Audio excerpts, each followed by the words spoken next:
Hello friends, radio Dwarka में आपका स्वागत है। आज हमारा कार्यक्रम रिटायरमेंट के बाद में जो हमारी गेस्ट हैं वो है मिसेस नीना अग्रवाल। आइए इनसे मिलते हैं, जिनका की मानना है कि उनके फैमिली रिलेशंस उनकी सबसे बड़ी जमा पूंजी है।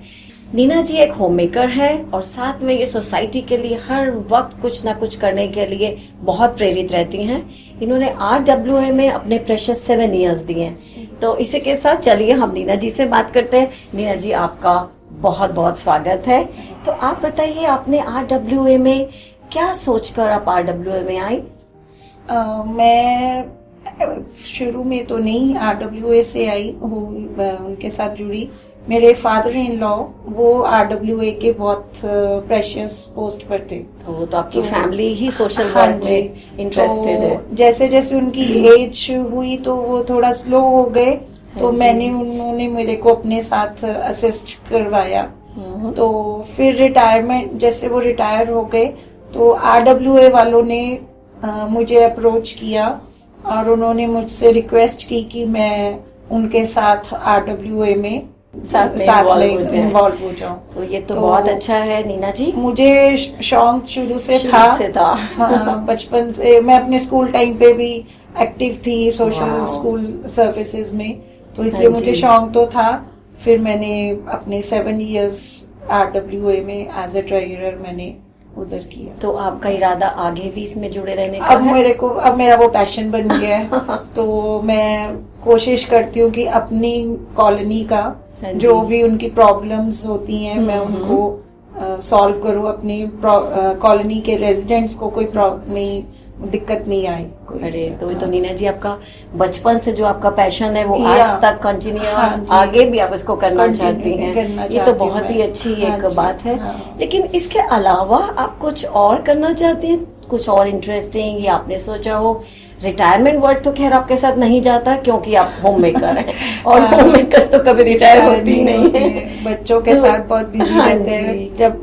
लेकिन मेरी डॉटर US में है, एक ही सिंगल चाइल्ड है मेरा, तो शी इज इन सियाटल। तो मैं फ्री हूँ। तो अब मुझे घूमना बहुत अच्छा लगता है।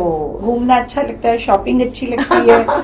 तो उसके लिए नीना जी, इसके लिए तो बहुत सब कुछ, और अमेरिका में जाना और शॉपिंग के लिए तो फाइनेंसेस की बहुत है। तो उसके लिए आपने कुछ प्लान किया है? उसके लिए मैंने और मेरे हस्बैंड ने फाइनेंस के लिए आपस में हम दोनों ने बैठ के डिस्कस किया कि हम अपना फ्यूचर कैसे सेव कर सकते हैं।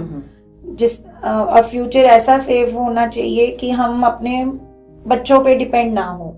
उसके लिए आप खुद जा सके अमेरिका अपना टिकट लेकर। हाँ, मैं खुद जा सकूं इंडिपेंडेंटली, और मैं अपनी डॉटर पे डिपेंड ना हूँ, प्रेजेंट भी और फ्यूचर में भी। That's wonderful. नीना जी, कोशिश हमारी यही रहेगी कि हम हम इंडिपेंडेंट रहें। कोशिशें तो हमेशा ही कामयाब होती हैं। और नीना जी, आपने जो ये बात कही है कि आपने अपने हस्बैंड के साथ रहकर और दोनों ने मिलजुल कर ये सब फाइनेंशियल डिसीजंस लिए, ये बहुत अच्छी बात है। क्योंकि अक्सर देखने में मिलता है कि जो औरतें हैं उनसे अगर पूछते हैं, क्योंकि अक्सर मेरा ये इस तरह से वार्तालाप हो ही जाता है, तो वो यही कहते हैं कि इनको पता है, ये जानते हैं, ये देखते हैं। लेकिन आपने जो ये मैसेज दिया एक तरह से, और आपका जो ये तरीका है, ये वाकई में बहुत अच्छा है। और कई हम जैसे और बहुत सारे लोगों को इससे प्रेरणा मिलेगी। इसमें मेरे हस्बैंड मेरे साथ बहुत कोऑपरेटिव है। वो चाहते हैं कि मुझे हर चीज की नॉलेज हो। हाँ जी। तो ज्यादातर बैंक के काम भी वो मैं ही ऑपरेट करती हूँ। तो इसलिए वो मेरे से, हम कुछ भी डिसीजन लेते हैं तो हम इकट्ठे मिलकर ही लेते हैं। इधर तो मैं दर्शक गणों से बोलना चाहूंगी कि जो भी ये प्रोग्राम देख रहे हैं वो इस चीज से बहुत कुछ सीख ले सकते हैं। क्योंकि अक्सर लेडीज यही कहती हैं, ये जाने, ये देख रहे हैं, ये कर रहे हैं। तो अब ये समय आ गया है कि हम लोग मिलजुल कर अपना फाइनेंसेस का डिसीजन लें। हाँ जी। तो नीना जी, इसके अलावा और बताइए, आप सेहत से रिलेटेड आपने क्या सोचा है? सेहत से हमने मेडिकल क्लेम लिया हुआ है। मेडिक्लेम? मेडिक्लेम। हाँ जी, हाँ जी। एंड आफ्टर एवरी 6 मंथ्स मैं और मेरे हस्बैंड हम दोनों अपना फुल बॉडी चेकअप करवाते हैं रेगुलरली। और फिर डॉक्टर से भी कांटेक्ट करते हैं अपनी रिपोर्ट्स लेके। तो उसके लिए ये I really appreciate my husband also कि वो मेरा नहीं, आपका भी पूरा सहयोग है इसमें कि आप मिलजुल कर सब करते हैं।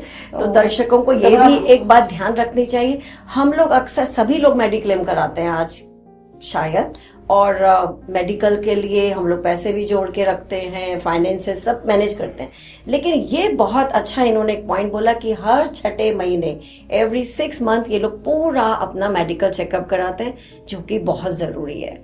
तो नीना जी, आप घर संभालती हैं, सोशल वर्क करती हैं और बाहर घूमने भी जाती हैं, आखिर इतना सब कुछ आप अकेले कैसे मैनेज करती हैं? सबसे बड़ी प्रायोरिटी तो मेरे फादर इन लॉ हैं।